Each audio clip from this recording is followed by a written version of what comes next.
Hi everyone, it's Ray here, and welcome to the second Women's Super League review show on women's football today. Another exciting day of Women's Super League action today, which has seen Everton thump Brighton by 5-0. Chelsea have beaten Villa by 2-0 to go back to the top of the table, and Bristol City slightly pulled away from the bottom with a 1-1 draw against Birmingham City. And it'll be interesting to see whether that forfeited game earlier in the season from Birmingham will prove costly, as I think there's 4 teams still battling to beat the draw. Before I go into the introducing the first guest that we've got on today, what we're going to do is tell you what the next show is, so that you know what the next show is all about. So the next show we've got on in half an hour is our talk back show. So I just put the thing up there. So that's a women's football today talk back show, and that's to talk about anything, absolutely anything to do with women's football. You can come on, ask us questions. There will be Eloise and myself, and you can ask us anything about, almost anything about women's football, and we'll do our best to answer your questions. And just to also let you know, anybody who commented yesterday on the live stream or contributed to the live chat, and anybody who contributes today to in the comment section and to the live chat, they will all be entered into a free prize draw. And these are the prizes. Many, I think we've got 10 prizes. There's only 9 listed there. There's a Valencia top, a polo top there, short sleeve polo top. We've also got a general Nike women's long sleeve top, a Manchester City women's training top, I believe that is, Scotland women's top, 2 Ireland tops, a Dutch women's team vest. We've got a Brazil shirt, and I think we've got a Spurs polo shirt, which is not on the picture there, and also finally a Holland or Netherlands t-shirt. So everybody who contributes will be entered into that draw, which I'll be making probably after the show or tomorrow. And we'll obviously let you know who wins. Right, let's get cracking. And I'm going to bring in Peter. I'll bring in Peter. And how you doing, Peter? Hi, Ray. You okay, mate? I'm very good, mate. Very, very good. And, look, the clocks went forward last night, and it looked like Brighton they must have slept in, Peter, because Everton beat them by 5-0. Do you want to go through the review of that game with us, please? Yeah, I think first of all, the Brighton have obviously been on such a great run. So I think going into this game, we were quite, we knew it was going to be a hard task. So I was quite surprised, to be honest, at how easy it was for us to break them down. It was 0-0 after about 25 minutes. We got a penalty. Hayley Raso was fantastic today for the whole 90 minutes, but she won the penalty through sheer determination. It was a loose ball that was sort of bobbling up between a centre half and the goalkeeper, and Raso managed to just get ahead and was brought down. So it was all down to Hayley Raso's tenacity to get in that position and to win us the penalty, which Izzy Christiansen expertly put away. And then within a minute, Hayley Raso scored our second. It was a fantastic solo run from the right-hand side of the area, running up the Brighton defence, put them on the back foot, and then coolly slotted with her left foot into the bottom corner. So going into half-time, I think we were very happy with the 2-0 lead. It probably could have been more, to be fair. At that point, we really were in the ascendancy. But I expected Brighton to come back in the second half because they've got quality throughout the side, and Nessa Cadman in particular. We know really well from her time at Everton. She's such a dangerous player. So I think we were expecting a bit of an onslaught, but it just didn't come.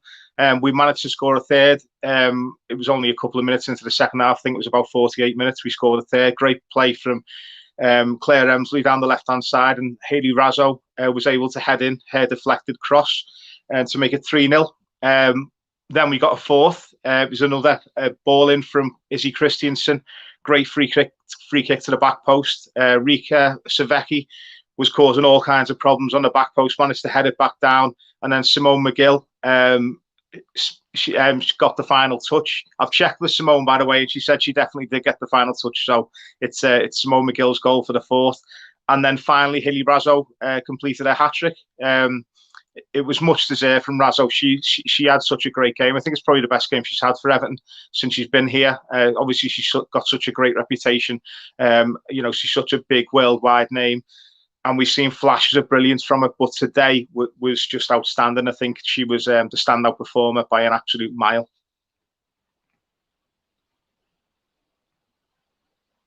I'll pop myself back in. It's interesting. I mean, obviously, Haley scored a hat-trick. Very good, obviously, from her. I mean, were you surprised with Brighton? Because they've been on a pretty decent run, I think. They were only a few points behind Everton at kickoff, and I think the one that was the last 4 games on the bounce. And they come out and you absolutely smashed them. Yeah, I was surprised, to be honest. As I say, there were certain points in the game where I just expected them to have a reaction. But I think basically because we scored the 2 goals so quickly after each other, when we scored on 20, I think we scored on 25 minutes, then 26 minutes. So it was really quick the way we scored, and I think it just knocked the winds out of the sails because, but then having said that, once it got to half time and it was still 2-0, I thought there was going to be a massive onslaught from them, but it just didn't happen. They had one chance in the second half where they hit the bar, but I think, Tinger in goal had it covered. And it just came off, slammed against the crossbar. Other than that, they didn't really threaten our goal at all, which again, I was surprised by it. I think with Brighton, though, I think they suit it when, almost like the back's against the walls and they can hit teams on the break, and they've got, quality. As I say, Inessa Cagman in particular, she's got such a great strike on her. She only needs one chance, 5 yards worth of space on the edge of the area, and she'll punish you. So I think Brighton have probably found it more difficult because they've gone behind and gone 2 goals behind. It just knocked their confidence. But I mean, it was 5. It could have been more, to be honest. If we were a bit more clinical, it could have easily been more than 5. Alicia Lehman came on and she made herself a nuisance, a handful. Nico Sorensen as well. She came on the left-hand side. She set up one of the goals. I think she set up Haley's 3rd. Yeah, even at points in the game as well, where it was almost like you'd think that we would just settle and think, well, let's just play the ball around. We were still going for it, and there was players coming off the bench who obviously wanted to try and put the name in the hat for the next game. So everyone it was like 100 miles an hour. Yeah. I mean, I saw some of your players on social media after the game, and obviously you win 5-0 away from home, you're going to be very happy, and they were very happy. Even the families were very happy on social media too. So it's really good for everybody right now. I just want to move on and ask you a question or two. Obviously, Everton have just got approval for was it Stanley Dock or down at the Albert Dock, the new ground? Bramley Moor Dock, yeah. Bramall, that's it. So, I mean, and I saw Izzy Christensen's interview a few days ago, talking about Everton as a club and why she wanted to come back and what's been going on there and how happy she is there.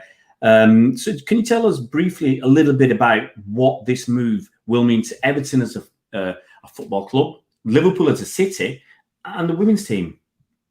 Well, first of all, it's massive for Everton Football Club in general. Goodison Park has been our home for since 125 years, so it's got a special place in our heart.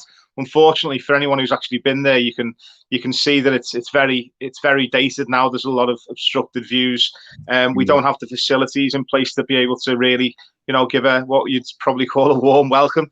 It's a really intimidating place to go to. It creates a great atmosphere, but in terms of revenue and in terms of just progressing the club, it's vital that we move. And this particular area, Bramley Moor Dock, is an area. It's the old Docklands, so it's a beautiful area. It's right on the River Mersey. It's like you've just said, the Albert Dock is just up the road. It's right next to the city centre. It's just a no-brainer. We had a bit of a false dawn a few years ago. It was about 15 years ago. We nearly moved to the King's Dock, which is a bit further down the road. And that fell through because we couldn't get the funding for it. And it was such a shame. And it was something I think that Evertonians have regretted ever since. So to get a second chance, and it's actually a better area because there's more area for us to develop. It's just absolutely brilliant. And in terms of what it does for the club, obviously it brings in extra revenue because of the position on it. anytime a cruise ship comes into Liverpool now, they will be going past our stadium. They'll be going past the Liver Birds. They'll be going past the Three Graces. They'll be going past our stadium as well. So there's no doubt in anyone's mind who the heartbeat of the city is now. Yeah. But it's I'll just get that in there. But in terms of, for the women's team as well, I mean, obviously we've recently moved to Walton Hall Park, and I think the plans are to develop that as much as we can. To again, in terms of planning, I'm not entirely sure how much we're able to develop that in terms of making the capacity too large. I think we're probably going to have to keep it to a smaller amount. But I wouldn't be surprised to see that the women's team play at Bramley Moor Dock once it's opened. I think it's going to take about 3 years. I wouldn't be surprised that they'll certainly play at least some of the games. I mean, even taking into account the new Sky deal, Sky and BBC deal, once TV companies start getting involved, like Sky, one thing they don't want is for games to be called off. It's a big no-no for them that it's that they're supplying this product, they're giving all this money. They want to guarantee that these games are going to go ahead. So I think that we'll probably see more of a trend of teams playing in the bigger stadiums to ensure that the games are on. And I think that Bramley Moor Dock would be an ideal place for that. I can't even put into words how excited Evertonians throughout the city are. The red half of the city, not so much. But I think any reasonable Reds, to be fair to them, I think that they would appreciate the fact that it's going to bring in thousands of jobs. It's going to bring in literally billions of pounds worth of investment, because it's not just the stadium itself, it's the surrounding area which needs redeveloping, and this is a multi-billion-pound development in association with other groups as well. So I think even the red half of the city will be able to appreciate it, if not feeling slightly envious of the position of it.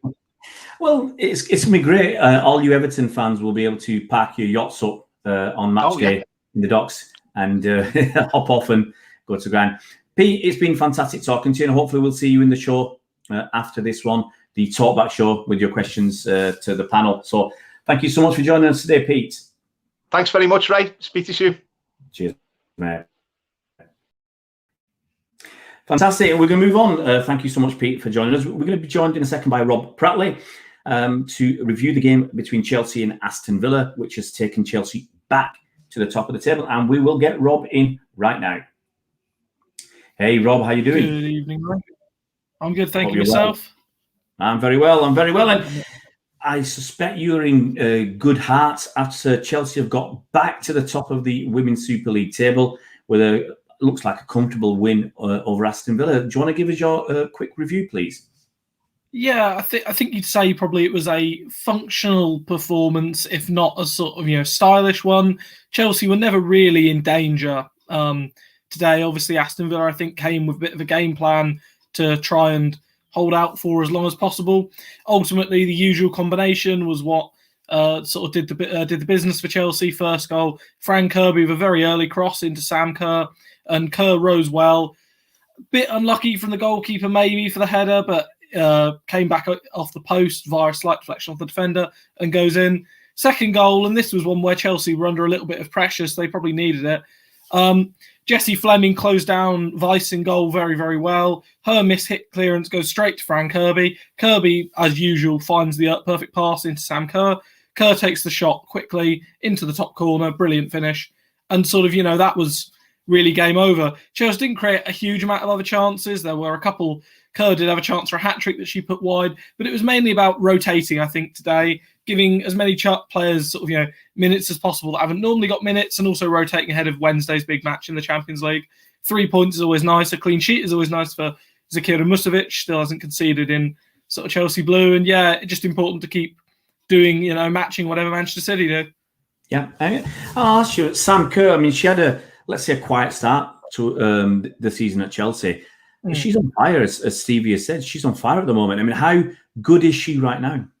I think last year, to be fair to Sam Kerr, and I sort of said this, you could see the quality the player had, but it's just not everything was quite working out, and things weren't quite going as you'd hope. She hit the post multiple times. She was flagged offside sort of controversially. Chances you'd expect her to take, she was snatching. But now she's sort of fit and firing and flying and into sort of fully integrated into the squad, has such a great link up with Fran Kirby. She is probably, I think, all round probably the best striker in WSL. And I'm sure there'll be angry Arsenal fans sort of telling me why Miedemeier is, and other fans telling me sort of why her players. But at the moment, just has so much about her. Sort of the pace is one thing, but it's also the aerial ability. Considering she's not huge, she's so good at rising and sort of getting the header spot on. Can finish on both feet. And yeah, I mean, again, she was brilliant midweek against Wolfsburg. Scored the opening goal, but just generally a menace for them. Scored the hat trick in the cup final a couple of weeks ago against Bristol, and realistically is in a good shot of the Golden Boot in the WSL, which would again be not bad for an overrated backflip merchant. You thought you'd get that one in. Can you tell me what G was doing in the game? There's one funny moment with G during the game. So G, again, as I sort of tweeted, Ji So-yun should be remembered for her brilliant goals and her passing ability and everything she sort of offers, but she has an uncanny ability to sort of become a meme and sort of be, one of the real comedy players in the squad.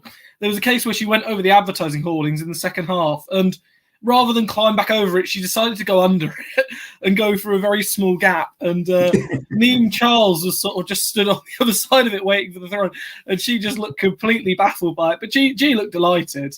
And I mean, it was just one of those sort of comical sort of moments, sort of comic cut sort of things that, again, I'm sure Emma Hayes was enjoying on the touch. They showed Sam Kerr, who notoriously she, is a bit of a joker, and she was finding it absolutely hilarious. So and then you had a similar with Emma Hayes after the game. They were going to interview her pitch side, and then they seemed to decide they were going to interview Sam Kerr instead.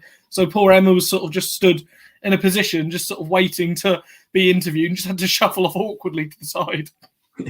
So a lot of love in the comments for Sam Kerr, talking about how good a season she's having, and if she started a little bit stronger, she'd be a shoo-in for the Golden Boot. I'll ask you a final question, a quick final question. I mean, it could be a one-word answer. Let's see if it is. Are you going to win? Are Chelsea going to win the league title? Possibly. I love someone who sits on the fence. I mean, I think, being fair now, it's going to come down to, barring neither of them dropping points you'd expect, it's going to come down to the clash against Manchester City. It's hopefully going to be, a wonderful game and advert for the WSL. Whoever does end up winning it will win it on merit. And that's what I think both fans would want after last year, where the season was obviously interrupted. I know Chelsea, and as a Chelsea fan, I did celebrate last year's title, but it felt a little bit hollow because of the nature of how the league ended. And yeah, I just think, it's fantastic to see multiple teams up there that are all realistically coming into the final weeks of the season. It's not a foregone sort of title race. It's not like the Premier League where it's sort of, walking away, or other domestic leagues where we know it's going to be one of Bayern or Wolfsburg. Realistically, I think it's going to be Chelsea or City, but, United still aren't completely out of the race. And yeah, if both Chelsea and City do slip up points, it's good to see, again, games like Aston Villa today. In the past, we'd have seen, Villa come and get absolutely sort of walloped at Kings Meadow, and even if Chelsea weren't necessarily at their best, but today they played really well. And we're starting like Reading yesterday against City, who gave, City an almighty scare, even though they did dominate the game. City, again, Reading defended very well, and the keeper was doing very well. And it's great to see that level of competitiveness actually sort of coming in, because it can only be good for the league. Absolutely. I mean, I've just got to say, the game is scheduled for the 25th of April, but if Chelsea or even City get through in the Champions League to the next round, the Champions League semi-final, one of the games will be that weekend. Yeah. So that game will have to be postponed. I don't know if they'll try and squeeze it in before or after. So it's going to be. I don't know whether you know any more than I do. I've been told the plan is to try and fit it in beforehand, depending on what happens.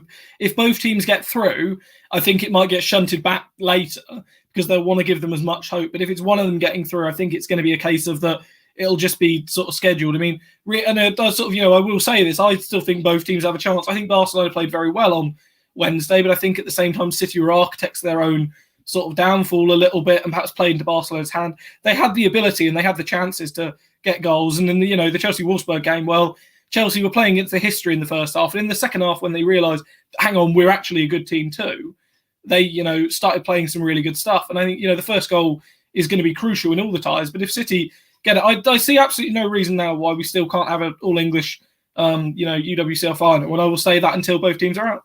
We'll wait and see. You got a lot more optimism than many City fans at the moment. Rob, I'm going to say a massive thank you, and hopefully you'll join us for a question or two to our panel in the next show. Thanks so much for joining us. Thank you very much. Right. Well, it looks like we were hoping to have a third guest to talk about the Birmingham City versus Bristol City game. Sadly, that's only just finished, so it looks like we've not been able to get our third guest. So I will give you some brief details. We had Bristol City playing away to Birmingham City. Both teams near the foot of the table. Bristol City started the day in 11th and Birmingham were in 9th.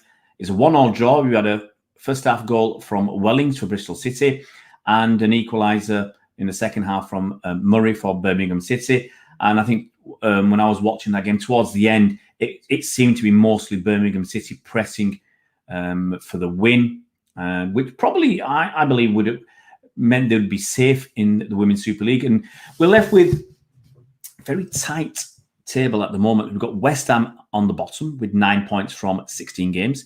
Aston Villa with 10 points from 16 games. Bristol City, 11 points from 18 games. And Birmingham City, 13 points from 17 games. So you would think on current form, it's between West Ham, Aston Villa, and Bristol City. So it's going to be a very, very tight finish to the season. Birmingham on 13, you think, especially with goal difference in their favour, would have a good chance of escaping from the drop. So I believe it's between West Ham, Aston Villa, and Bristol City, but you never know. Football's a funny old game. I mean, Bristol City were struggling at the bottom of the table for so long. They've managed to get some points together, and who knows, Aston Villa and West Ham could do the same. Got to say, last couple of points from people in the chat. David is saying Chelsea has the capacity to win both trophies. I think that's very true, David. Stevie says Chelsea have Champions League, City for the title. Be very interesting to see if one or both teams go through, what happens in the league. David's confident Chelsea will win both the league and the Champions League and the FA Cup next season. That's what somebody's going to ask us about the FA Cup in the next show. Got to say a massive thank you to the guests for coming on today. And we will be continuing to do this after every group of Women's Super League games. We will have a review show, the Women's Super League review show, and we will try and have the talkback show where you can call in. Today it's just on StreamYard.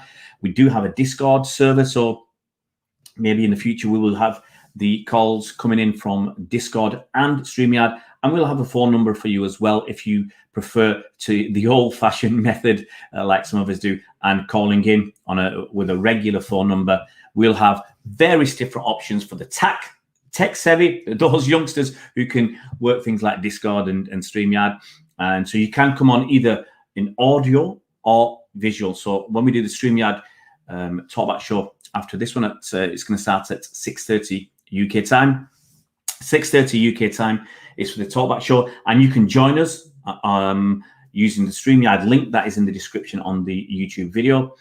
And you can either join by video, so you can actually come on like the guests have done today and share the screen time with the hosts, or you can come on with audio only. You can put an avatar up there, cartoon picture, or whatever you want, and you can just come on audio, which is like, obviously, a phone-in show. You can do it that way, but we'll offer you as many reasonable opportunities to get on. The next Women's Super League show, I think it's next week, whenever there are Women's Super League games going on, let's say 2 or 3 games on a day, we will be doing a Women's Super League review show after the games. And we'll do that for the rest of the season. There's not many weeks left, but we'll keep doing it for the rest of the season. And obviously, hopefully into next season too, and where we will be offering you a whole lot more. And finally, I would just say, if you do want to get involved with the platform, with the channel, with what we're doing, we will be expanding to a website. We will be doing podcasts as well next season, or hopefully towards the end of April. We'll start with the podcasts, and so you can contribute in the written form on the website, whether that's a match review or something else to do with women's football, or you can contribute on the YouTube channel or on podcasts, and it's anything to do with women's football. Right now, most of our videos are to do short reviews after someone's watched a game. And that's not just the Women's Super League, it's the FA Championship. We had a review today of the Durham versus Sheffield United game. And it's anything to do with women's football at any level, wherever you are in the world. And hopefully next season, we will be moving into different languages as well. It's not just meant to be England centric or Women's Super League centric. It's open to anybody, anywhere in the world. If you want to provide content, if you want to create content for the channel, we are so keen to have you speak to us, get on board, and we'll try and do something together. So thank you once again for everybody for coming on today. We will be live again in about 4 minutes' time on the new show. Thank you, David. Thank you, Steve, and everybody else who's joined us. And you will all be entered into our free prize draw. We'll see you soon. See you in about 4 minutes, actually.